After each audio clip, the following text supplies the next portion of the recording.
Rohimah Ali pilih bercerai dari bule Turki, Zeki Bayrak Iskandar usai mengetahui tabiat suami barunya itu. Pernikahan yang baru seumur jagung pun kini dalam proses perceraian. Rohimah tak menampik awalnya ia bahagia dengan pernikahan keduanya.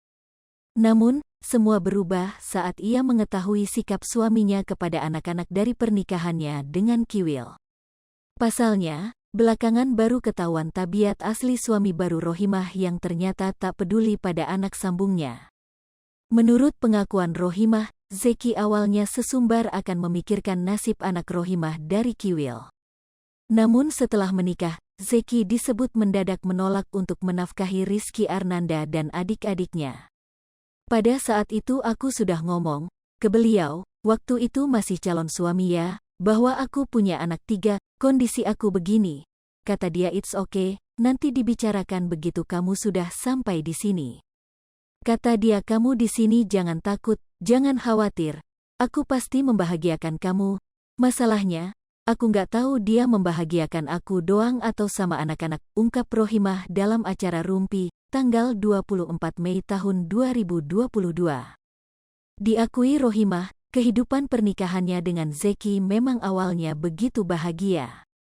Hanya saja, ia baru mengetahui tabiat asli suaminya saat membahas soal uang. Nikah emang awalnya bahagia banget ya. Aku ngerasain bahwa aku udah nyaman sama dia pada waktu itu, dan barulah mulai kebuka.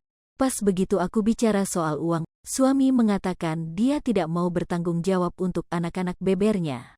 Putra sulung Rohimah Ali dan Kiwil, Nanda bahkan kebingungan cari uang saat ibu tinggal bersama suami baru di Turki.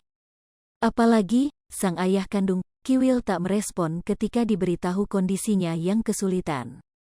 Pas adek sakit, Dinda sakit, itu benar-benar aku bingung mau ngabarin siapa, kata Nanda, Tribunnews.com kutip dari YouTube Trans TV Official pada Kamis, tanggal 26 Mei tahun 2022. Waktu itu Dinda sakit kayak nggak biasa, dia benar-benar drop, tidur, nggak bisa ngapa-ngapain, cuma bisa nangis, tambahnya.